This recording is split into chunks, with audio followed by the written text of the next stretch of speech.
Next हमारे पास जो topic आता है that is known as vectors. अब वेक्टर्स की जहाँ तक बात है ना बच्चे, एक चीज़ समझ लो, वेक्टर्स आप ओ लेवल्स में भी पढ़ के आते हैं और वेक्टर्स यहाँ पे भी है, राइट। ओ लेवल्स में जब हम वेक्टर्स पढ़ते थे ना, तो ओ लेवल का वेक्टर होते थे 2 डायमेंशनल में, 2D वेक्टर्स कहते हैं हमें। एक्चुअल में the vectors are 3D, right. अब 3D को समझना जो है ना वो एक टास्क है पूरा। 3D कहने में बहुत आसान होता है, लेकिन to evaluate it, to visualise it, ये आपके पास जो है ना it's a task. Before I move to the concept, मैं आपको एक चीज़ यहाँ पे क्लियर आउट कर दूँ कि वेक्टर जो है P1 में 2020 से पहले, before 2020 vector was the part of P1 as well, right. और वेक्टर P3 में भी था बिफोर 2020। अब P3 का जो वेक्टर था ना बिफोर 2020, वो बहुत टफ था। उसमें बहुत सारी चीज़ें आती थी। I still remember I give a level exam in 2012। तो उस टाइम पे हमारे लिए वेक्टर का जो चैप्टर होता था ना बेटा, वो नाइटमेयर होता था। उसकी रीज़न क्या है, उसकी रीज़न भी मैं आपको बताता हूँ। देखो बेटा, जब भी हम क्वेश्चन पढ़ते हैं ना, तो we always start to visualise it, और हम दिमाग में क्वेश्चन की एक पिक्चर बनाते हैं। आपकी स्टेज पे या ए लेवल की स्टेज पे 3D वेक्टर को विजुअलाइज करना इज बिट डिफिकल्ट। फिर हम लोग जब इंजीनियरिंग में गए तो हमने वहाँ पे कुछ सॉफ्टवेयर्स पढ़े, जिसमें ऑटो कैड फेमस है, सॉलिड वर्क्स है। इस तरह के जब हमने सॉफ्टवेयर्स पढ़े ना, तो फिर हमें समझ आया कि अच्छा यार, वो जो ए लेवल में वेक्टर्स की बात हो रही थी ना, वो ये होता था। तो एग्जामिनर मेड अ डिसीजन कि उसने P3 का जो वेक्टर का कंटेंट था, इसको मैं हमेशा कहता हूँ कि जी 90% P3 का वेक्टर उसने एक्सक्लूड कर दिया, excluded. What examiner did was कि उसने P1 का जो वेक्टर्स था उसको उठा के P3 में शिफ्ट कर दिया, और P3 का 90% तो मैंने कहा एक्सक्लूड कर दिया। जो 10% P3 का रह गया है that is the equation of line, equation of line. और साथ उसने P1 वाला जो वेक्टर था वो भी इधर ले आया P3 में, राइट। अब पॉइंट ये है कि हमने जब वेक्टर्स की प्रैक्टिस करनी है, तो हमने बिफोर 2020 P1 वाले क्वेश्चंस भी करने हैं, राइट। तो बिफोर 2020 जो P1 के अंदर वेक्टर्स के क्वेश्चंस हैं वो हमें करने हैं। 2020 के बाद एग्जामिनर ने P1 में वेक्टर्स को निकाला, उसकी जगह वो फंक्शंस के चैप्टर को ले आया था। सॉरी, फंक्शंस कह रहा हूँ, ये ट्रांसफॉर्मेशन ऑफ फंक्शंस और इक्वेशन ऑफ सर्कल वगैरह, तो वो ले आया था। और हमने साथ जो है इधर से बिफोर 2020 इक्वेशन ऑफ लाइन के कॉन्सेप्ट के भी क्वेश्चन करने हैं, राइट। और आफ्टर 2020 तो फिर हमें कंप्लीट करना है। आफ्टर 2020 के तो हम सारे क्वेश्चंस कर सकते हैं, all questions of only P3। ये बात क्लियर होगी बेटा? ओके। तो ये सिलेबस का चेंजेस के उससे है वेक्टर्स के अंदर। अब हम स्टार्ट करते हैं। बेटा एक चीज समझो, now let's begin with the vector. Actual में मैं वेक्टर को विजुअलाइज करने के लिए हमेशा कहता हूँ कि अपने कमरे का ना कॉर्नर देखा करो, ठीक है। आपके जो रूम है ना, उसका corner is the perfect example to visualise the vectors. आपका जो कमरे का कॉर्नर है ना, उसमें कुछ इस तरह का सिनेरियो बना होगा। ये आपके कमरे का कॉर्नर की एक पॉइंट होगा, एक आपकी लाइन ऐसे जा रही होगी वॉल, एक आपकी वॉल ऐसे आ रही होगी, एक आपकी जो वॉल है वो ऐसे वर्टिकल आ रही होगी, ठीक है। तो हमारे पास ये तीन बेटा एक्सेस होती हैं, इसको हम कहते हैं एक्स एक्सेस, ये हमारी वाई एक्सेस होती है, और ये जो वर्टिकली ऊपर होती है ये जेड एक्सेस होती है। मोर ब्रीफली अगर मैं जाऊं तो हम इसको कहते हैं this is the positive side of the X axis. तो ऑब्वियसली अंडरस्टूड बात हो जाएगी that is going to be the negative side of the X axis. Similarly अगर मैं वाई एक्सिस की इस तरफ को पॉजिटिव कह रहा हूं तो वाई एक्सिस की जो इस तरफ की है वो क्या कहलाएगी, नेगेटिव। इसको हम कहते हैं इनटू द पेज, नेगेटिव वाली इनटू होती है, पॉजिटिव वाली आउटवर्ड होती है, ठीक है। इसी तरीके से अपवर्ड जो आपके पास है that is the positive of Z, और यहां से नीचे की तरफ इज द नेगेटिव, ठीक है। तो ये जो वेक्टर हमारे पास 3D में होता है एक्चुअल में होता ही 3D है, राइट। तो 3D में जो वेक्टर होता है वो इस तरीके से हमारे पास काउंट करता है, पॉजिटिव साइड एक्स एक्सिस की negative, positive Y negative Y, positive Z negative Z, this is how it is called upon. अब फॉर एग्जाम्पल मैं यहाँ पे एक पॉइंट मार्क कर देता हूँ और मैं उसको कह देता हूँ कि भाई ये मेरा पॉइंट ए है। तो ऑब्वियस एंड अंडरस्टूड बात है कि भाई उसकी कोई ना कोई तो इधर x की वैल्यू होगी, कोई ना कोई उसकी इधर y की वैल्यू होगी, और कोई ना कोई उसकी z की वैल्यू होगी। तो जब मैं इसको लिखूंगा तो बेसिकली मैं वेक्टर लिख रहा हूँ, राइट। तो अब हमारे पास वेक्टर को लिखने के दो तरीके आते हैं। एक तो बड़ा ही फेमस तरीका है which is known as the column vector. उसमें हम किस तरीके से लिखते हैं बेटा, उसमें हम लोग इस तरह से ब्रैकेट डालते हैं, और you can place the bracket like this as well, ऐसे भी डाल सकते हो। पहले x की वैल्यू आएगी, फिर y आएगा, फिर z आएगा। जैसे हम कोऑर्डिनेट लिखते हैं ना x कॉमा वाई, इसी तरीके से हम वेक्टर्स को भी लिखते हैं, जिसमें column vector is the famous and the most easiest way to write, ठीक है। फिर हमारे पास एक और फॉर्म होती है जिसमें हम वेक्टर्स को लिखते हैं, और वो कार्टेशियन फॉर्म कहलाती है, नाम इंपॉर्टेंट नहीं है इसलिए मैं यहाँ पे डायरेक्ट लिख रहा हूँ एक्स आई प्लस जे टाइम्स वाई प्लस के टाइम्स जेड। तो आपको दो तरीकों से हम वेक्टर दे सकते हैं, या तो हम कॉलम वेक्टर में देंगे या फिर हम आपको इस पर्टिकुलर फॉर्म में देंगे।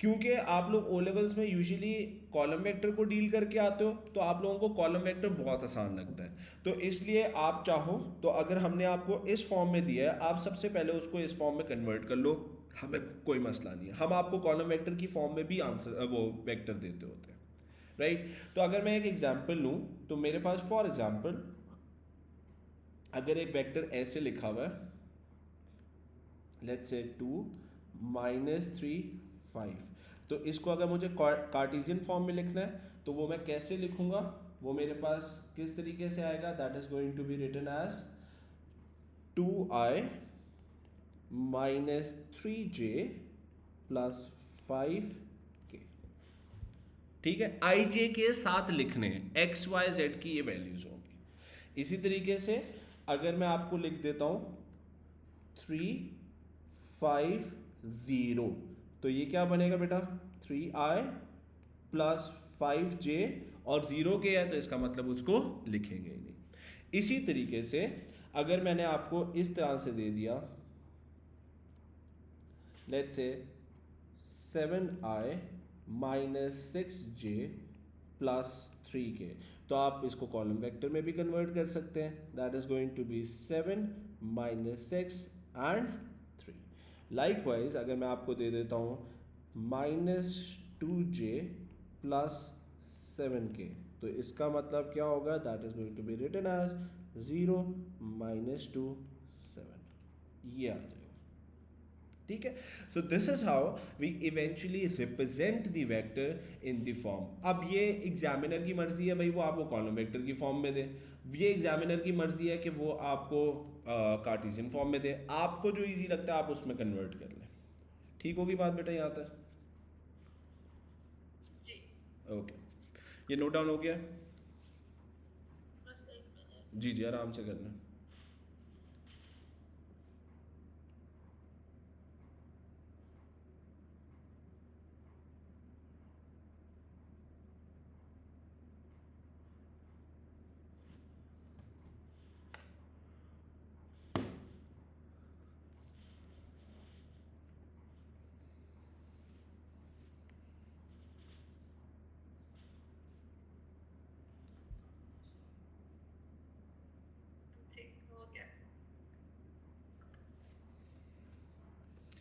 ओके जी, नेक्स्ट हमारे पास चीज़ आती है magnitude.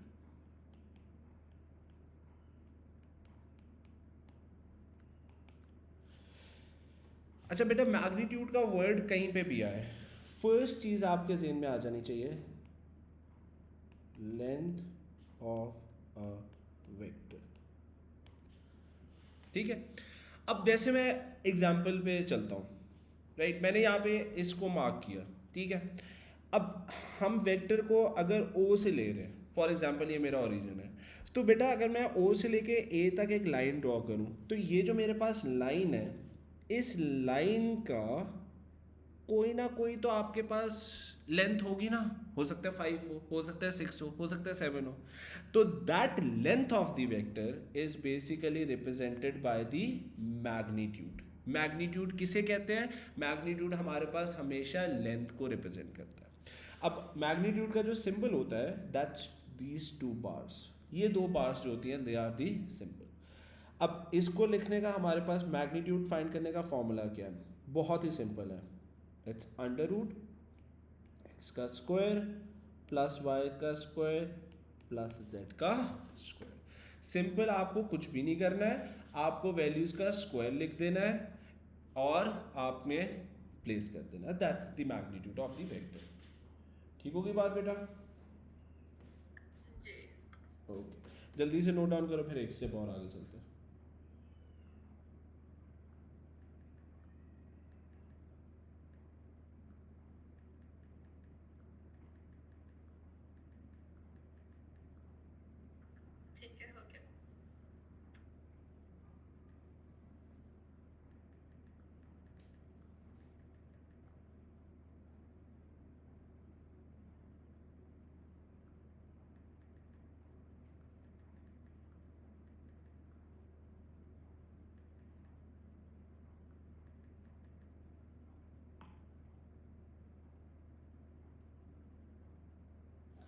Okay. Now the next thing that we have, that is known as the position vector.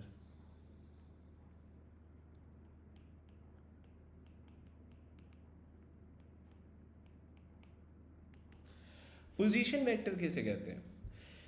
देखो बेटा, ये ना कुछ जैसे हमारे मल्टीपल एड्रेसेस होते हैं ना घरों के, इसी तरीके से वेक्टर्स के भी कुछ नेम्स होते हैं, राइट।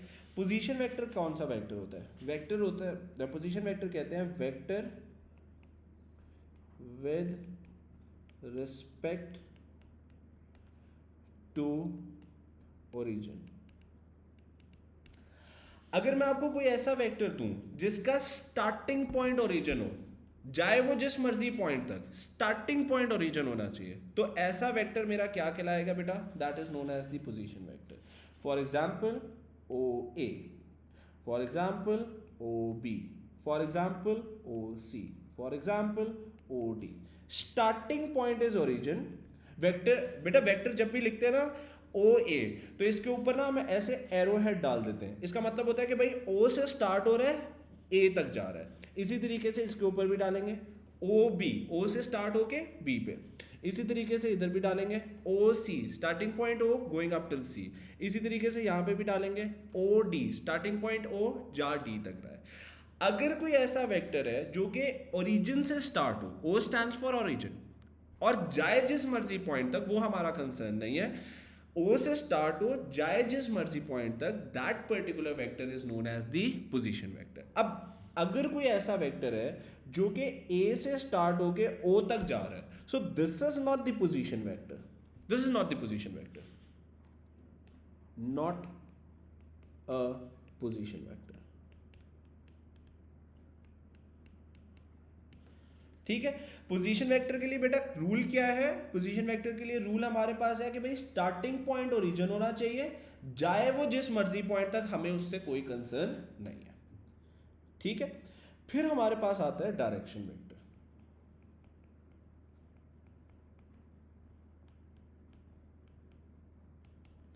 डायरेक्शन वेक्टर किसे कहते हैं? Vector between any two points.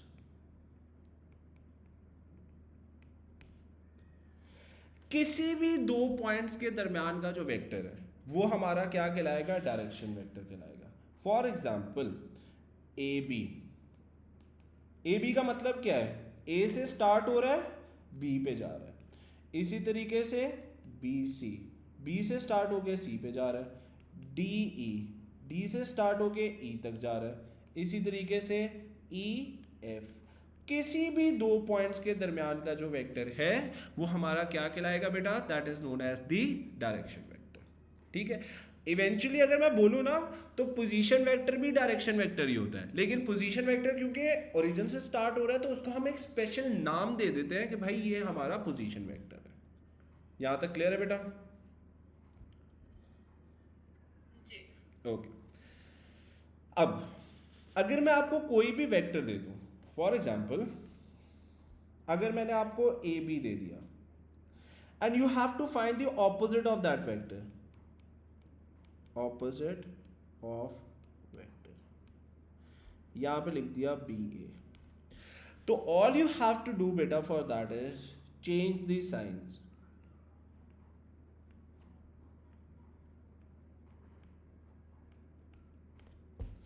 जैसे कि अगर मैं यहां पे देखूं मेरे पास ए बी वेक्टर है, -2 +3 6।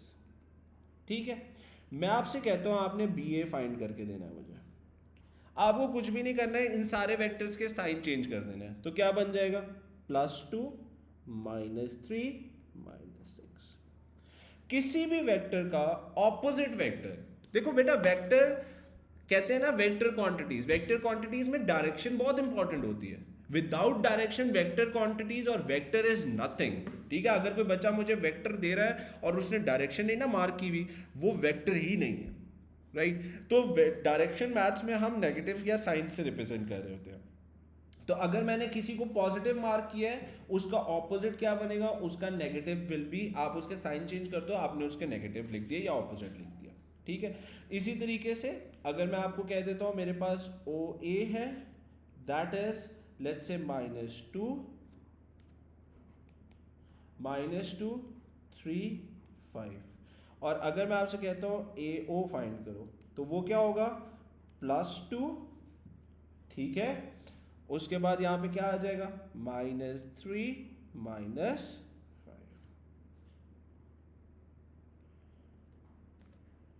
इज दैट क्लियर बेटा? जल्दी से नोट डाउन करें, फिर एक स्टेप और आगे चलते हैं।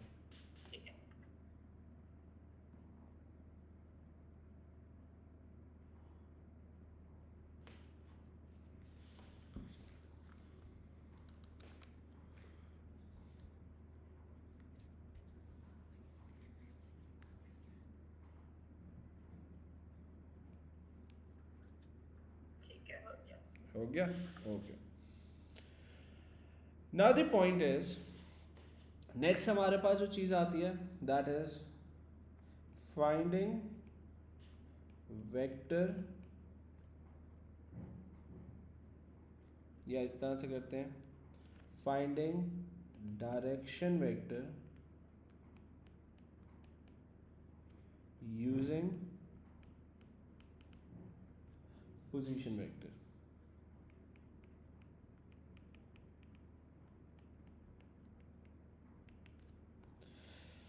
अगर बेटा मैंने आपको फॉर एग्जांपल मैं आपको कह देता हूं भाई ओ ए आपके पास है 2 3 5, ओ बी आपके पास है 6 -1 2। ठीक है, मैं आपसे कहता हूं कि आपने मुझे ए बी फाइंड करके देना है, तो वो कैसे करेंगे बेटा? ए बी फाइंड करने के लिए अब देखो मैंने आपको दी क्या है, मैंने आपको जो दिए हैं वो दिए क्या है, पोजीशन वेक्टर्स, दोनों पोजीशन है ना, O A B O B B.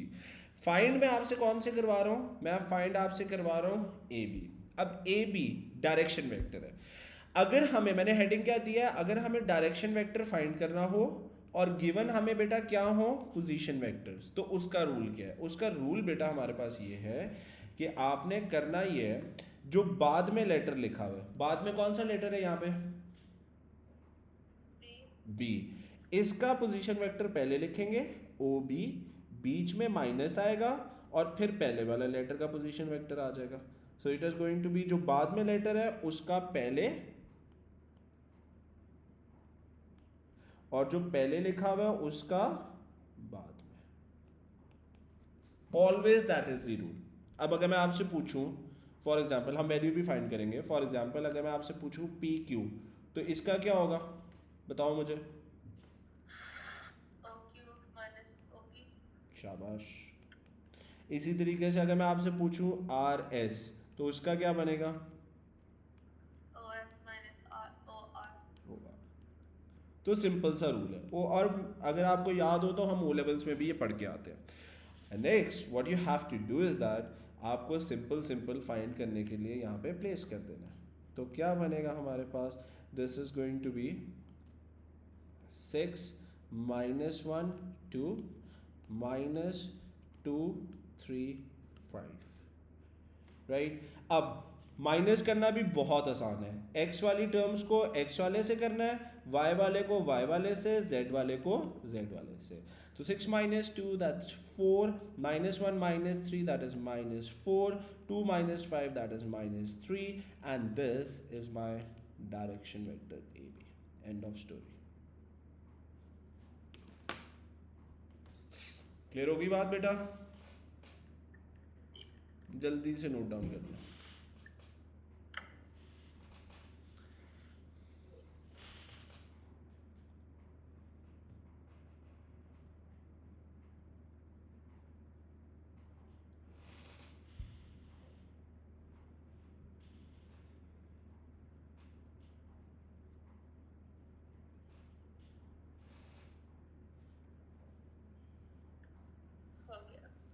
Okay.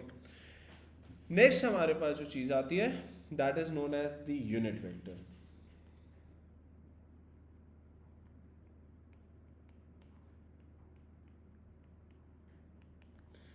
Unit vector किसे कहते हैं. यूनिट वेक्टर बेटा हमारे पास होता है smallest vector in any direction. किसी भी डायरेक्शन में, कोई भी डायरेक्शन हो, उसमें जो सबसे छोटा वेक्टर है वो आपका यूनिट वेक्टर कहलाएगा. फॉर एग्जाम्पल अगर मैं कहता हूं भाई मेरी ए बी की डायरेक्शन ये है, यहां से ए स्टार्ट हो रहा है, यहां तक जा रहा है, ठीक है. इस डायरेक्शन में जो सबसे छोटा वेक्टर होगा, जस्ट टू अंडरस्टैंड मैं बना रहा हूं, ये मेरा क्या कहलाएगा, that is going to be known as the unit vector. ठीक होगी बात बेटा. अब यूनिट वेक्टर फाइंड कैसे करना है. फाइंड करना भी बहुत आसान है. यूनिट वेक्टर, पहली बात तो याद रखो यूनिट वेक्टर जो होता है ना वो किसी का भी निकल सकता है. पोजीशन वेक्टर का भी निकल सकता है, डायरेक्शन वेक्टर का भी निकल सकता है. तो किसी भी वेक्टर का अगर मुझे यूनिट वेक्टर निकालना है, क्योंकि मैंने यहाँ पे ए बी लिया है तो मैं यहाँ पे रेफरेंस के लिए ए बी ले रहा हूँ, unit vector of A B. तो उसको बेटा फाइंड करने का तरीका क्या है. उसको फाइंड करने का तरीका ये है कि आपने वेक्टर को, ए बी का जो वेक्टर होगा ना, उसको उसी के मैग्नीट्यूड से डिवाइड कर देना है. If you divide a vector, यहां पे मैं लिख देता हूं वेक्टर बाय इट्स मैग्नीट्यूड.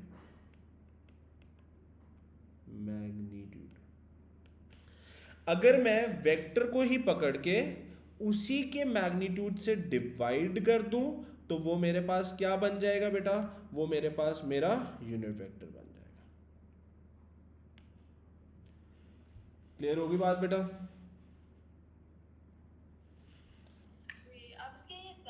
अभी देने लगा हूं. फॉर एग्जाम्पल अगर मेरे पास ए बी है, एक vector 2i plus 3j minus 6k, ठीक है. ये मेरा ए बी वेक्टर है, मैंने जानबूझ के इस फॉर्म में लिखा है.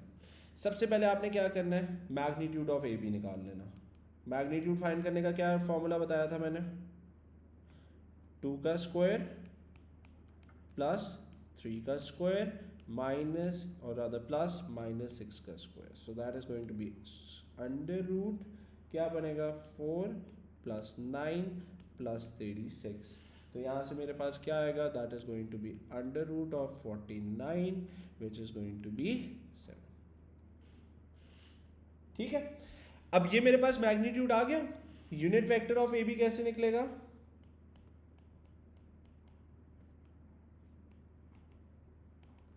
ए बी को लिखा वेक्टर को 2i plus 3j minus 6k, इसको डिवाइड कर दिया आपने इसके मैग्नीट्यूड के साथ 7। अब ऐसे नहीं छोड़ना बेटा, हमेशा याद रखो वेक्टर को ना हमें बताना पड़ता है x की वैल्यू क्या है, y क्या है और j क्या है। तो यहाँ पे हम क्या लिखेंगे, that is going to be 2 divided by 7i plus 3 divided by 7j minus 6 divided by 7k। ठीक है, आप ऐसे लिखना चाहो ऐसे भी लिख सकते हो, और you can write it in the column vector form as well, 2 divided by 7, 3 divided by 7 minus 6 divided by 7। तो ये जो मेरे पास आया है ये मेरा क्या आया है, ए बी की डायरेक्शन में सबसे छोटा वेक्टर। यूनिट वेक्टर किसे कहते हैं, किसी भी वेक्टर की डायरेक्शन में जो सबसे छोटा वेक्टर बन सकता है, that particular vector is known as the unit vector. ठीक होगी बात बेटा। नेक्स्ट हमारे पास जो कॉन्सेप्ट आता है बेटा, that is the concept product of vector. अगर आपको दो वेक्टर्स का प्रोडक्ट फाइंड करना है, पहले जब ये सिलेबस चेंज नहीं हुआ था तो प्रोडक्ट दो टाइप से निकाला जाता था, एक क्रॉस प्रोडक्ट होता था, एक डॉट प्रोडक्ट होता था। अब वो कॉन्सेप्ट ऑब्वियसली बात है सिलेबस से निकल चुका हुआ है, तो अब आपको प्रोडक्ट सिर्फ यही है। सो let me give you a position vector. यहाँ पे अगर मैं लिखता हूँ ओ ए विच इज 6 0 3, और let me give you another vector O B which is going to be 3 minus 1 और 2। मैं अगर आपसे कहता हूँ कि you are suppose to find O A dot O B, तो बेटा ये फाइंड करना बहुत ही आसान है, राइट। सबसे पहले आपने क्या करना है, आपने अपना ओ ए वेक्टर लिखना है, ये लिखा यहाँ पे। उसके बाद अपना ओ बी वेक्टर लिखना है, ये लिखा मैंने यहाँ पे। इसके दरमियान में हम डाल देते हैं डॉट का sign which is over here, right. अब इसको मल्टीप्लाई करना कैसे, बहुत आसान है, आपको कुछ भी नहीं करना है। ये और ये जो x वाले हैं उनको आपस में मल्टीप्लाई कर देना, जो y वाली टर्म्स है उनको आपस में मल्टीप्लाई कर देना, और जो z वाली टर्म्स हैं उनको आपस में मल्टीप्लाई कर देना, right. So let me write it, this is going to be 6 multiply by 3, बीच में हमेशा प्लस आएगा, 0 मल्टीप्लाई बाय -1, बीच में हमेशा प्लस आएगा, 3 multiply by 2। So if I solve this further, so this is going to be 18 plus 0 plus 6, so that is apparently equals to 24, right? So this is how you calculate the product of two vectors. जल्दी से इसको note down कर लें।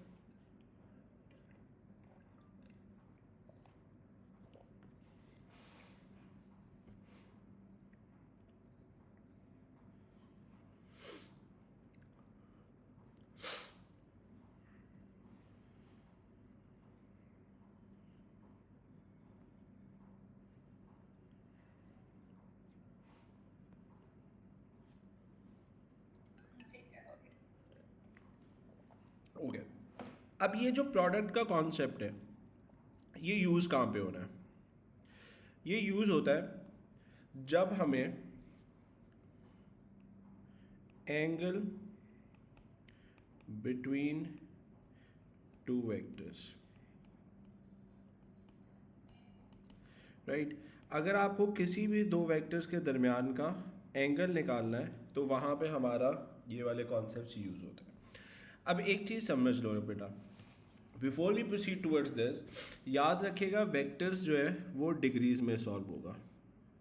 आप angle के दो units लेके चलते हो, डिग्रीज और रेडियंस, वेक्टर्स हमेशा डिग्रीज में होगा। क्वेश्चन में कभी वो कहेगा नहीं वेक्टर्स का आंसर रेडियन में कभी भी नहीं देना, हमेशा डिग्रीज में, ठीक है। अब पॉइंट यहाँ पे ये है कि सबसे पहले वेक्टर के लिए हमें फाइंड करना पड़ता है कि भाई हमारा एंगल कौन सा वाला होगा। तो इसको पहले समझ लो। फॉर एग्जाम्पल अगर मैं आपसे कहता हूँ ए ओ बी, ठीक है, तो अगर आप लोगों को याद हो तो आप लोग एंगल का एक साइन इस तरह का प्लॉट करते होते हैं, ओ लेवल्स में भी आता होता है। आपने सबसे पहले क्या करना है, आपने इस तरह का एक साइन अपने लिए, ये अपनी वर्किंग के लिए है, पता करने के लिए कि भाई वेक्टर से जो ये जो एंगल निकलेगा वो एंगल कौन सा वाला है। तो आपने इस तरह का एक छोटा सा साइन अपने लिए बना लेना है, और जिस ऑर्डर में ये वाले अल्फ़ाबेट्स लिखे हुए हैं इसी ऑर्डर में आपने लिखना है, ए ओ बी। ठीक होगी बात। अब इसके बाद इनमें जो एरो हेड्स पॉइंट करने हैं, एरोज पॉइंटिंग आउटवर्ड, ठीक है, हमेशा एरोज को आउटवर्ड पॉइंट करना है। ठीक होगी बात। तो अब जो आपको एंगल मिलेगा वो कौन सा वाला मिलेगा, एक तो ये वाला एंगल थीटा होगा, राइट, और जो आपको वेक्टर्स यूज करने हैं वो कौन से वाले करने हैं, that is going to be O A and O B. ठीक है बेटा, देखो ये अगर पोजीशनिंग गलत हो गई, आपने ओ ए की जगह ए ओ यूज कर लिया, पूरा आंसर वेक्टर्स का गलत हो जाएगा। इसलिए छोटा सा फिगर बना लेना है, ये छोटा सा एरो हेड्स बनाने हैं, जिस जो एंगल फाइंड करने लगे हो उसको उसी तरीके से लिख के एरो हेड्स पॉइंटिंग आउटवर्ड, और ये एंगल आपको मिलेगा, और यहाँ से हमें पता चलेगा कि हमने कौन सा लेना है। एरोस क्योंकि बाहर जा रहे हैं तो ओ ए लेंगे और ओ बी लेंगे। तो अब हमारे पास फॉर्मूला क्या होगा, फॉर्मूला वेक्टर फाइंड करने का है, the formula is cos of theta. आपको थीटा अगर फाइंड करना है तो क्या फॉर्मूला है, that is cos of theta is equals to O A dot O B divided by magnitude of O A into magnitude of O B. Clear होगी बात बेटा? ओके अभी लिखिएगा बात। इसी तरीके से अगर मैं आपसे कहता हूं कि पी क्यू आर का एंगल निकालो, तीन वेक्टर्स है पॉइंट्स, तो उसके लिए सबसे पहले डिसाइड करना है भाई एंगल यूज कौन सा करना है, वेक्टर्स यूज कौन से करने हैं। तो ये मैंने साइन ड्रॉ किया, यहाँ पे लिखा बेटा P, यहाँ पे लिखा Q, यहाँ पे लिखा R। एरो हेड्स कहाँ पे है, आउटवर्ड, ये मैंने इधर से और ये मैंने इधर से। अब मुझे बताओ कौन कौन से दो वेक्टर्स लूंगा मैं,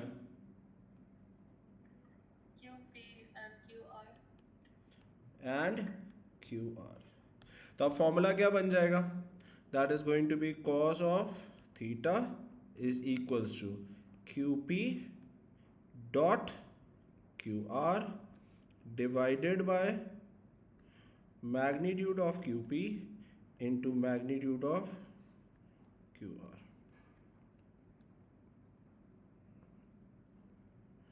क्लियर हो गया पॉइंट बेटा? अब पॉइंट पता है क्या है, आप डिसाइड करेंगे आपको कौन से वेक्टर्स लेने हैं, आप डिसाइड करोगे उनको क्या प्लेस करना है। देखो अगर मैंने आपको QP वेक्टर क्वेश्चन में दिया है, आपके लिए PQ फाइंड करना कोई मुश्किल काम नहीं है, हमने पढ़ा हुआ है किसी भी वेक्टर का ऑपोजिट फाइंड करना है तो साइंस चेंज कर दो, राइट। लेकिन पॉइंट ये है कि जब आपको एंगल फाइंड करना है तो आपको डिसाइड करना है, मैं आपको सिंपल कह दूंगा find the vector, find the angle between P Q R, तो पहले आप देखोगे कि भाई वेक्टर यूज कौन से करने हैं, ठीक है, वो आपको डिसाइड करना है। उसके लिए हम ये वाला सारा करते होते हैं।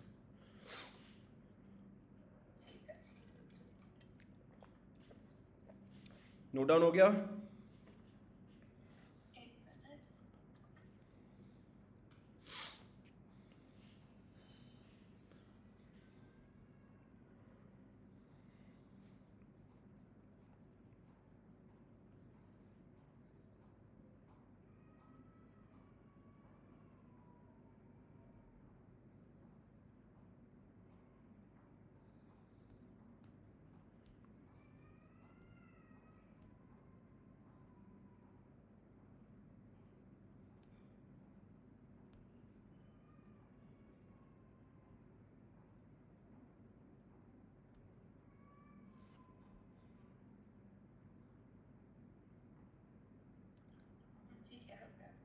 ओके जी, now the next concept, that is the perpendicular vectors.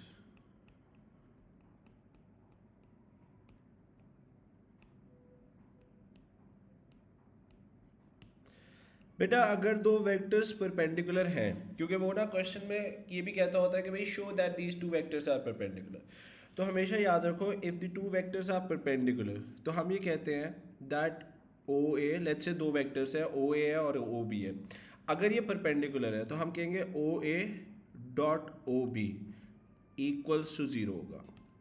If the two vectors are perpendicular their dot product will be equals to zero. अब ये कैसे हुआ वो और से देखो बेटा, देखो एंगल बिटवीन टू वेक्टर्स का फॉर्मूला यही है, राइट? इसको मैं इधर लिख के आ रहा हूं। अगर ये दो वेक्टर्स ओ ए और ओ बी हैं और मैंने कहा है जी ये परपेंडिकुलर है, तो मुझे एक चीज़ पता है कि भाई अगर दो वेक्टर्स परपेंडिकुलर होते हैं तो उनके दरमियान का जो एंगल होता है theta that will be equals to 90 degree. तो यहाँ पे मैं लिख देता हूँ कॉस ऑफ थीटा 90 आ गया थीटा की जगह, O A dot O B divided by magnitude of O A into magnitude of O B. अब अगर हम अपना कैलकुलेटर लें तो कॉस ऑफ 90 इसकी वैल्यू कितनी होती है, that is always equal to zero.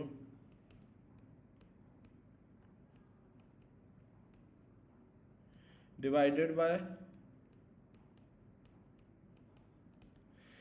इसको उधर ले जाके जीरो से मल्टीप्लाई कर देते हैं, so that will be equal to zero. So यहाँ से ये हमारे पास डेरिवेशन आ जाती है। ये डेरिवेशन पेपर में करने की जरूरत नहीं है, मैं आपको सिर्फ एक्सप्लेन कर रहा हूँ कि ये फॉर्मूला बनता कैसे है। हमेशा याद रखें अगर दो वेक्टर्स परपेंडिकुलर होंगे तो उनका dot product will always be equals to zero.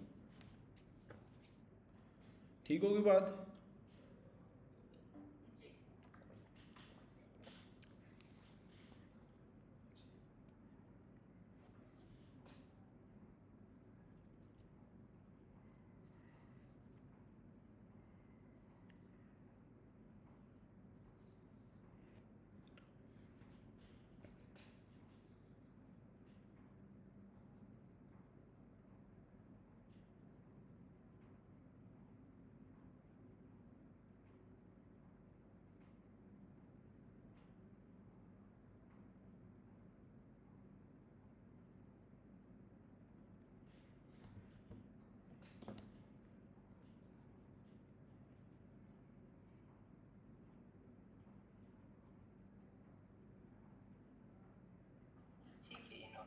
Okay, now this is the point जहां तक वेक्टर्स P1 वाला खत्म होता है। ये जो अभी तक हमने वेक्टर्स पढ़ा है दैट वाज द वेक्टर्स जो कि बेसिकली P1 में होता था, ठीक है? अब वो P3 में सारा का सारा शिफ्ट हो गया है। तो ये जो कॉन्सेप्ट्स हैं ये सारे थे जो कि वेक्टर्स के P1 के कॉन्सेप्ट्स हैं। अब हम जो क्वेश्चंस करने लगे बेटा वो क्वेश्चंस हैं जो कि मैंने P1 से एक्सट्रैक्ट आउट करके जो हमारे सिलेबस के हैं वो किए हैं, क्योंकि फिर तो हमारे पास अगर मैं 2020 तक जाऊं तो वो तो हमारे पास क्वेश्चन बैंक बहुत कम होंगे, तो इसलिए मैंने कुछ वहाँ से निकाले हुए हैं क्योंकि वो वाला सिलेबस अभी भी है। तो अब जितना हम लोगों ने अभी पढ़ लिया है, पहले इतने के क्वेश्चंस करते हैं प्रैक्टिस, उसके बाद we are going to shift ourselves towards the क्या कहते हैं P3 वाला। तो पहले ज़रा इसके क्वेश्चंस करते हैं। ओके, अब ये क्वेश्चन है बेटा, वो हमें क्या कहता है वो और से पढ़ते हैं। कहते हैं the position vector A and B are given by this relative to the origin O। अब बेसिकली उसने ये जो हमें दिया है ये बेसिकली उसने हमें क्या दिया है हमें बेटा, this is OA given to us which is -363 और ये OB गिवन है which is -124। ठीक होगी बात? अब उसने हमें क्या कहा है, let me pick this up और इसको मैं नीचे ले जाता हूँ। उससे क्या है कैलकुलेट द एंगल AOB, हमें एंगल AOB निकालना है, राइट? ये लिख दिया मैंने AOB। सबसे पहले बेटा डिसाइड करोगे कि भाई ठीक है हमारे पास फॉर्मूला है cos of theta equals to, लेकिन उसके अंदर कौन से वेक्टर प्लेस करना है वो हमें डिसाइड करना है। तो यहाँ पे मैंने छोटा सा अपने लिए ये एंगल का साइन बनाया बेटा, यहाँ पे मैंने लिखा A, यहाँ पे मैंने लिखा O, यहाँ पे लिखा मैंने B। ये वाला एंगल थीटा मुझे चाहिए, arrow heads always pointing outward, तो मेरे पास फॉर्मूला क्या बन जाएगा, that is going to be cos of theta is equal to, क्या लिखूंगा मैं, OA dot OB over you get the magnitude of OA into magnitude of OB. Very good, शाबाश. Now all I have to do is that just substitute the values over here. तो यहाँ पे ऊपर ही इधर मैं ओ ए का मैग्नीट्यूड निकाल लेता हूँ, that will be square root -3 का स्क्वायर प्लस 6 का स्क्वायर प्लस 3 का square, so that will be equals to √54. और मैग्नीट्यूड ऑफ ओ बी भी निकाल लेते हैं, √-1 का स्क्वायर +2 का स्क्वायर +4 का square, so that is √21. Sorted है. अब आई जी एंगल फाइंड करते हैं, थोड़ा सा इसको नीचे कर लेते हैं. सो क्या बनेगा हमारे पास, let's substitute it over here, this is going to be cos of theta is equals to, O A हमारे पास कितना था, that was -3, 6 and 3 dot -1 2 4 divided by magnitudes कितने निकले हैं, √54 डिवाइडेड बाय √21. अब क्या रूल बताया मैंने मल्टीप्लिकेशन का, x वाली टर्म x के साथ, y वाली y के साथ, z वाली z के साथ, so that is cos of theta is equals to -3 into -1, that is going to be 3, बीच में हमेशा प्लस, 6 2s are 12, बीच में हमेशा plus, 3 4s are again 12 divided by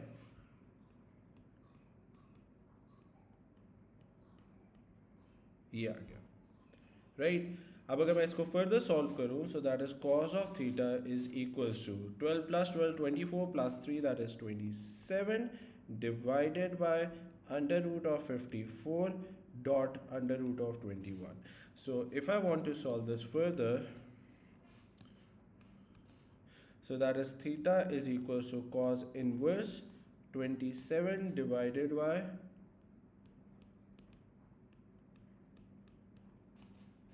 कितना आता है,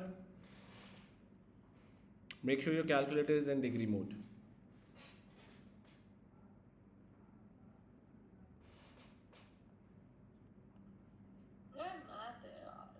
नहीं, कैसे हो सकता है,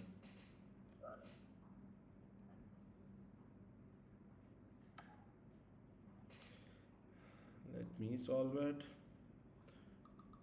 cos इनवर्स 27 नीचे √54, इससे बाहर निकाला, √21 इससे भी बाहर निकाला, एंड ब्रैकेट क्लोज मेरा रेडियंस में ये रहा. सो दैट इज 36.69, तो इसको मैं लिख देता हूँ 36.7 डिग्रीज.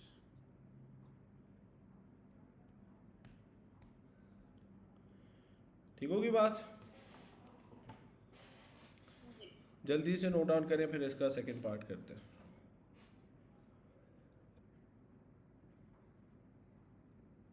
ठीक है, हो गया. ओके, अब उसने सेकंड पार्ट भी हमें दिया. सेकंड पार्ट में उसने हमें क्या कहा है, कहता है the point C is such that A C is equals to 3 times of A B, find the unit vector O C. अब यहाँ पे बेटा एक मसला है, वो ये है कि उसने हमें नो डाउट कहा यूनिट वेक्टर ऑफ ओ सी निकालो. अगर आपको याद हो, यूनिट वेक्टर के लिए हमने फॉर्मूला पढ़ा था, यूनिट वेक्टर का हमारे पास फॉर्मूला होता था unit vector O C, that was the vector O C divided by magnitude O C, right. अब पॉइंट ये है कि उसने ओ बी दिया है, ओ ए दिया है, ओ सी तो है ही नहीं, पहले हमें ओ सी फाइंड करना है, फिर यूनिट वेक्टर निकलेगा ना. अब ओ ए, ये जो ओ सी है उसको कैसे फाइंड करेंगे, उसके लिए उसने एक कंडीशन दिया हमें, that A C is equals to, let me add a page over here. उससे हमें एक कंडीशन बताई है कि भाई ए सी जो है that is equals to 3 times of A B. अब अगर मैं आपको याद हो, कल की क्लास में मैंने आपको एक रूल बताया था। मैंने कहा था अगर आपको कोई भी डायरेक्शन वेक्टर फाइंड करना है तो उसके लिए रूल होता है कि बाद में जो लिखा हुआ है उसको पहले लिखना है ओ सी माइनस ओ ए। इसी तरीके से ए बी किसके बराबर हो जाएगा, ओ बी माइनस ओ ए, राइट। अब ए सी को इसकी जगह पे और ए बी को इसकी जगह पे सब्सिट्यूट भी करते हैं, तो O C minus O A will be equals to 3 times O B minus O A. ठीक होगी बात। सॉल्विंग करते हैं, O C minus O A is equals to 3 times of O B minus 3 times of OA. So this is going to be OC is equals to 3 times of OB minus 3 times of OA plus OA. तो यहाँ पे मेरे पास क्या आएगा, OC is equals to 3 times of OB minus 2 OA. अब OA भी मेरे पास है, OB भी मेरे पास है, उनको यहाँ पे सब्स्टिट्यूट कर देते हैं। सो OC will be equals to 3 times of OB कितना है बेटा, कितना था जी, -1 2 4 और O3 -6 OA -3 6 3. So let's substitute it over here. -1 2 4 minus 2 times of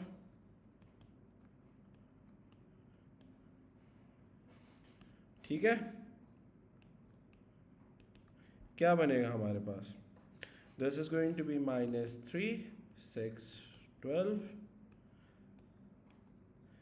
-6 12 and 6. तो यहाँ से मेरे पास जो OC आता है that is going to be 3 -3 plus 6 that is 3 6 minus 12 minus 6 and then this is 6. तो ये मेरे पास जो आया है, ये मेरे पास क्या आया है बेटा, I got दी OC, लेकिन मुझे OC फाइंड नहीं करना था, मुझे यूनिट वेक्टर ऑफ OC चाहिए। तो यूनिट वेक्टर का फॉर्मूला मैंने ऑलरेडी लिख दिया था, इस फॉर्मूले को पकड़ लेते हैं।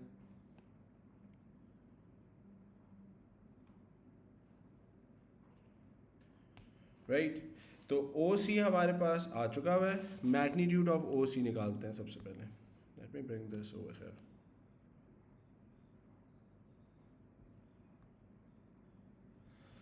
सो मैग्नीट्यूड कितना होगा, √9 36 plus 36. So that is apparently equals to √81 which is going to be 9. तो अब हम अपना यूनिट वेक्टर लिख देते हैं, 3i minus 6j plus 6k divided by 9. अब अगर आपको याद हो मैंने कहा था ऐसे नहीं छोड़ना है, we have to write the value of x y and z। तो इंडिविजुअल्स करेंगे, एलसीएम को स्प्लिट करके 6 divided by 9k, so this is 1/3i minus 2/3j plus 2/3k. So that is the answer. Clear हो गया बेटा? This is how you are supposed to solve this. जल्दी से note down कर लें। Okay. Now the point is, last time we did the questions related to the क्या कहते हैं, आपके पास जो क्वेश्चंस थे लास्ट टाइम जो हम लोगों ने किए थे वो हम लोगों ने बेसिक्स वाले उसके रिलेटेड देख लिए थे।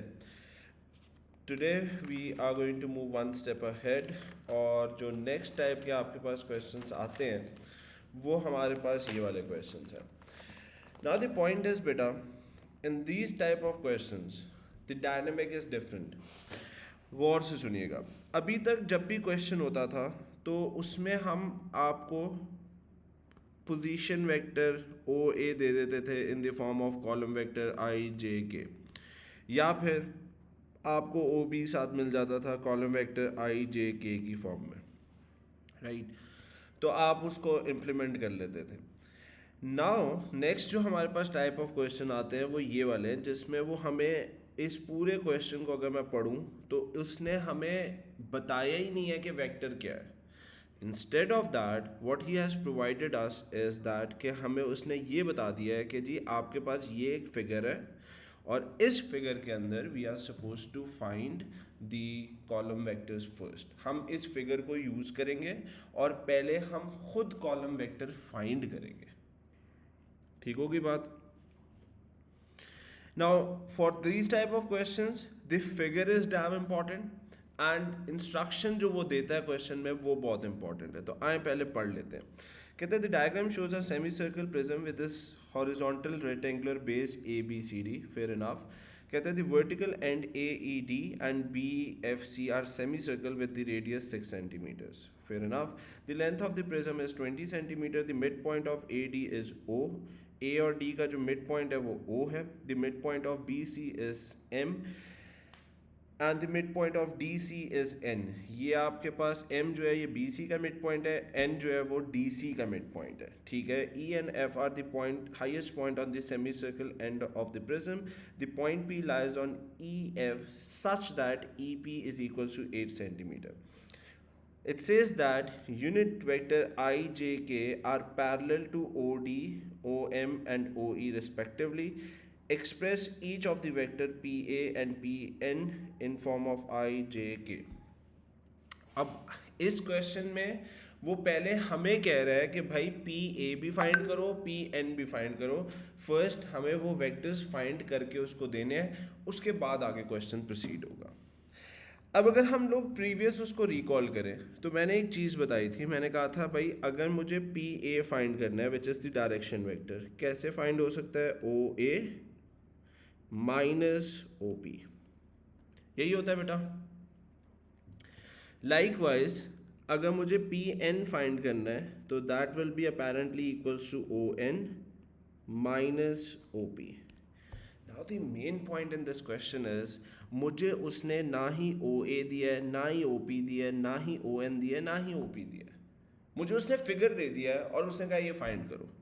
तो अब हमें फिगर को यूज करके ये सारे पहले फाइंड करने पड़ेंगे. तो हम किस तरीके से करेंगे बेटा? एक चीज़ यहाँ पे समझें. ये जो फिगर उसने दिया हुआ है, ये फिगर में उसने कहा है कि भाई अगर आप इस डायरेक्शन में मूव करते हो, ये वाली डायरेक्शन में, तो ये आई की डायरेक्शन है. अगर आप इस डायरेक्शन में मूव करते हैं तो ये आपकी जे की डायरेक्शन है. सिमिलरली अगर आप इस डायरेक्शन में मूव करते हैं तो ये आपकी के की डायरेक्शन है. अब ऑब्वियस ही बात है अगर मैं इस डायरेक्शन में मूव कर रहा हूँ, ये पॉजिटिव आई है, तो ऑब्वियस ही बात है यार अगर मैं इधर जाऊँगा तो ये नेगेटिव आई कहलाएगा. वेक्टर पढ़ रहे हैं हम, एक डायरेक्शन अगर पॉजिटिव की है तो ऑपोजिट उसकी नेगेटिव होगी. सिमिलरली अगर मेरे पास ये वाली डायरेक्शन जे की है तो this direction the opposite one is going to be minus J. Likewise ऊपर वाली डायरेक्शन अगर मेरी के की है विद पॉजिटिव वन तो नीचे वाली जो डायरेक्शन होगी that is going to be negative K. Right. तो उसने आई जे के की डायरेक्शन आपको बता दिया. और याद रखिएगा हर क्वेश्चन में ही is going to make like these 3 arrows और वो आपको बता देगा कि भाई ये आपकी आई जे के की डायरेक्शन है. यहां तक सबको क्लियर है? Okay. Now the point is मैं हमेशा इसको समझाने के लिए एक बात कहता होता हूँ. मैं आपको कहता हूँ कि आपको ये जो उसने डायरेक्शन बताई हुई है ना, ये डायरेक्शन आपकी रोड नेटवर्क है. जैसे हमें अगर सिटी पे ट्रैवल करना है कहीं पे भी, तो मुझे एक पता है बात कि भाई मुझे रोड पे ट्रैवल करना है. फॉर एग्जांपल अगर मैं लेट्स से डीएचए से कैंट जाना चाहता हूँ तो मुझे पता है यार रोड्स के ऊपर ही ट्रैवल करना है. ऐसा नहीं है कि मैं बिल्डिंग्स को तोड़ता हुआ निकल जाऊँगा. राइट. तो इसी तरीके से आप जो मूव कर सकते हो, either you can move in the direction of i और you can move in the direction of j और you can move in the direction of k. ये आई जे के आपकी रोड्स हैं. You can travel in this particular direction. आप तीसरी direction में move नहीं कर सकते. ठीक होगी बात? तो हमने जब भी मूव करना है या तो मैं आई की डायरेक्शन में मूव करूंगा. हाँ, ये पॉसिबिलिटी है. I can either move in the positive और I can move in the negative. Either I am going to move in the i direction और I am going to move in the j direction और I am going to move in the k direction. इनके अलावा किसी fourth direction में मैं move नहीं कर सकता हूँ. फॉर एग्जाम्पल अगर मुझे लेट्स से यहाँ तक जाना है P तक, तो भाई ऐसा नहीं है कि मैं बीच से गुजर जाऊंगा। इसको इसी तरीके से रिलेट करें कि फॉर एग्जांपल जैसे मैंने कहा जी मुझे DHA से कैंट आना है तो मैं रोड पे चलूंगा, ऐसा नहीं है कि कहीं से रोड मोड़ी होगी तो मैं सीधा बिल्डिंग के बीच में से गुजर के चला जाऊंगा, ऐसा नहीं होगा, मुझे रोड पे ही ट्रैवल करना है, राइट। तो हम फाइंड किस तरह से करेंगे? सबसे पहले अगर मैं यहाँ पे देखूँ तो भाई मुझे 3 वेक्टर्स चाहिए थे। एक मुझे जो चाहिए था वो OA था, फिर मुझे OP चाहिए था, और फिर मुझे ON चाहिए था। तो सबसे पहले यहाँ पे मार्क कर देते हैं, late me write it over here, OA ये मुझे चाहिए। जो भी वेक्टर बेटा आपको फाइंड करना है, आप सबसे पहले क्या करोगे, इस पे जाओगे और इधर डबल एरो मार्क कर देना। आई नीड OA, मैं O से A पे गया तो मैंने इस पे डबल एरो मार्क कर दिया। अब मैंने जैसे कहा है IJK की डायरेक्शन में हम मूव कर सकते हैं, ये मेरा पॉजिटिव I है, राइट। मुझे O से स्टार्ट करके A पे जाना है, तो कैन आई से वन थिंग कि मुझे जो मूव करना है वो I की ऑपोजिट डायरेक्शन में मूव करना है। तो क्या मैं कह सकता हूँ ये जो पिंक वाली डायरेक्शन है that is going to be negative I की डायरेक्शन। यहां तक एग्री करते हो बेटा मेरे साथ? Okay. If I want to start from O और मुझे अगर A तक जाना है, कैन आई से दैट कि जी मुझे I की डायरेक्शन में तो मूव करना है, कितना करना है, दैट इज बेसिकली O से लेके A तक जो है वो 6 सेंटीमीटर है। सो आई कैन सेफली से वन थिंग कि मुझे O से A तक अगर जाना है तो -6 I की डायरेक्शन में मुझे मूव करना है, this is going to be the direction, और 6 यूनिट्स मुझे मूव करना है। Do you agree on this? Okay, so what I am going to write, हम जब भी कॉलम वेक्टर लिखते थे पहले क्या आता था, I then J and in the end we have to write it K. So O से A मुझे जाना था, I की डायरेक्शन में मैं -6 गया हूँ। O से A जाते हुए क्या मुझे J की डायरेक्शन में मूव करना पड़ रहा है बेटा? क्या मुझे K की डायरेक्शन में मूव करना पड़ रहा है? So what I'm going to write over here, so that is going to be straightforward, which is going to be -6 in the direction of I, 0 for the direction of J, 0 for the direction of K. So that becomes my position vector OA. यहाँ तक clear है? Yes. Okay. Next जो मुझे चाहिए था that was OP. Now let's find OP. गौर से देखिएगा, अभी लिखे मत। In order to find OP, what I am going to do? Firstly, क्या बताया मैंने, फिगर पे आ जाओ और O से P तक ये मैंने डबल एरो ड्रॉ कर दिया। अब मुझे O से P जाना है। याद सिर्फ इतना रखना है भाई, मैं मूव IJK की डायरेक्शन में कर सकता हूँ। कैसे करेंगे? यहाँ से सबसे पहले O से स्टार्ट करके मैं यहाँ पे E पे चला जाता हूँ। ये कौन सी डायरेक्शन होगी बेटा? K। कितने यूनिट्स मूव करना पड़ रहा है? Good. So that is going to be written as 6K.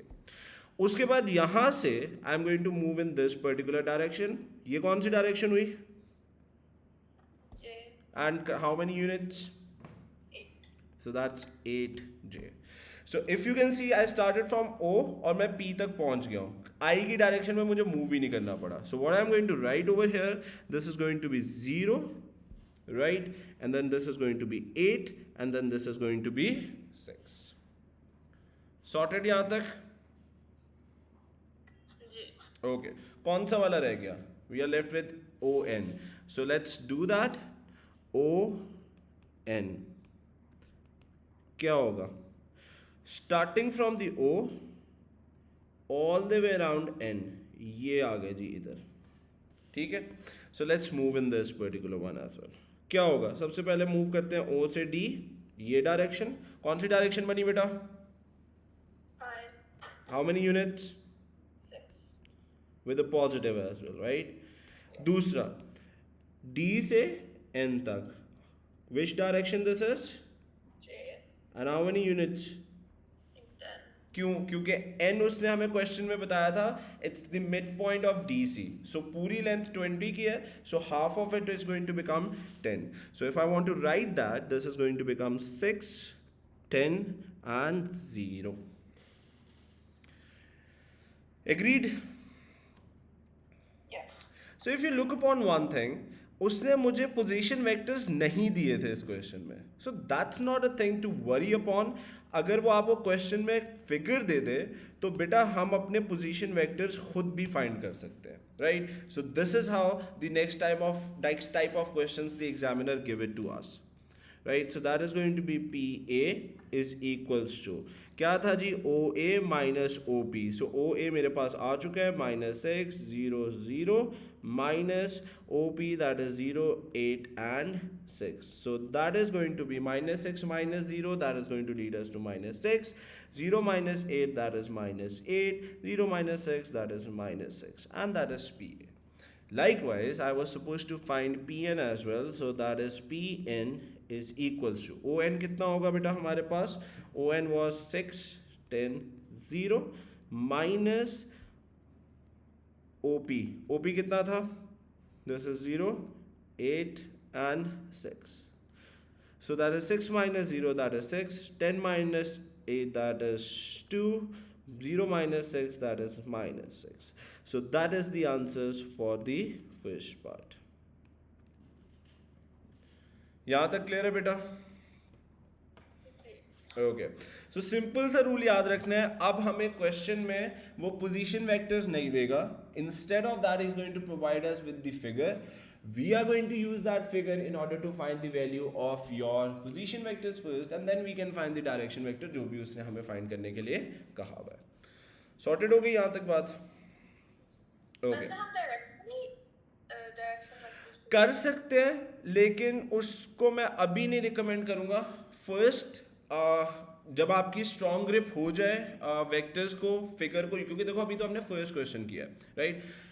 With the passage of time, you will be getting a very strong grip on the figure. आप जब questions multiple करोगे तो आपको खुद ब खुद एक strong grip बन जाएगी. Once you get the strong grip, then I can say you कि बेटा डायरेक्ट भी लिख दो, राइट? लेकिन मैं रिकमेंड नहीं करता होता, मैं हमेशा कहता हूँ पोजीशन वेक्टर फाइंड कर लिया करें, उसके बाद डायरेक्शन वेक्टर किया करें। उसकी रीज़न ये है, अगर ये गलत हो गया, लेट्स से आपका पी ए और पी एन गलत हो गया, तो सिर्फ नंबर जो हैं वो फर्स्ट पार्ट में नहीं कटेंगे, नेक्स्ट पार्ट में भी करेंगे, because we need those vectors over here. ठीक है, अच्छा अब आते हैं सेकंड पार्ट पे। सेकंड पार्ट में वो कहता है use a scalar product to calculate APN। क्या बताया था मैंने कहा था जब भी वो एंगल फाइंड करने के लिए कहे, यहाँ पे उसने एंगल फाइंड करने के लिए कहा हुआ है APN। तो सबसे पहले बेटा इधर छोटा सा एक एंगल बना लेना, ठीक है? ये लिखा A, ये लिखा P, ये लिखा N, right? Arrow heads are always pointed outward, ये बन गए, and you place a theta. तो अब मुझे एंगल जब फाइंड करना है, फॉर्मूला क्या बन जाएगा, cos of theta is equals to क्या बनेगा बेटा, P A dot P N divided by magnitude of P A into magnitude of P N. Sorted है?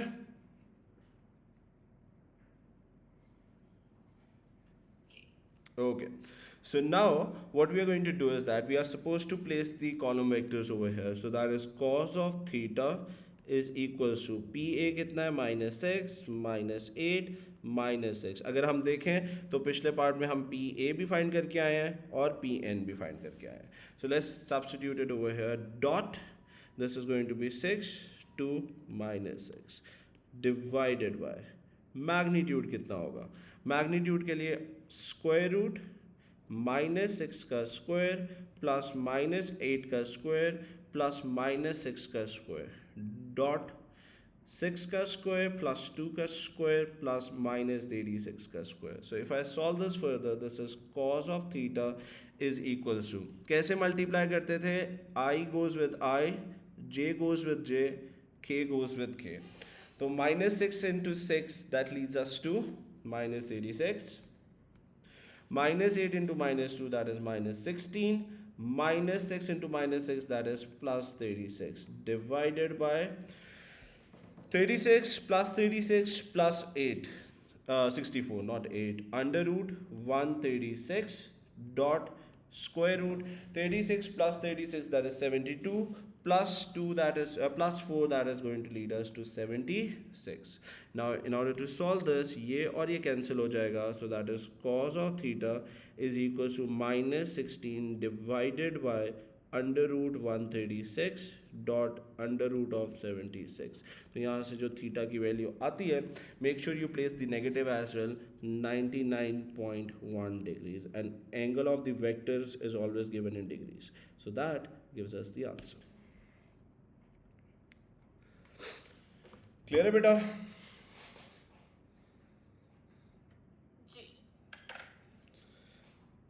सो the only point is that कि याद रखिएगा, जब भी इस तरह के क्वेश्चंस आएंगे, अब जो हमें क्वेश्चंस मिलने वाले हैं, उनके अंदर we are not going to get the column vectors, we are going to find it by ourself using the figures. Clear है? जल्दी से नोट डाउन कर लो.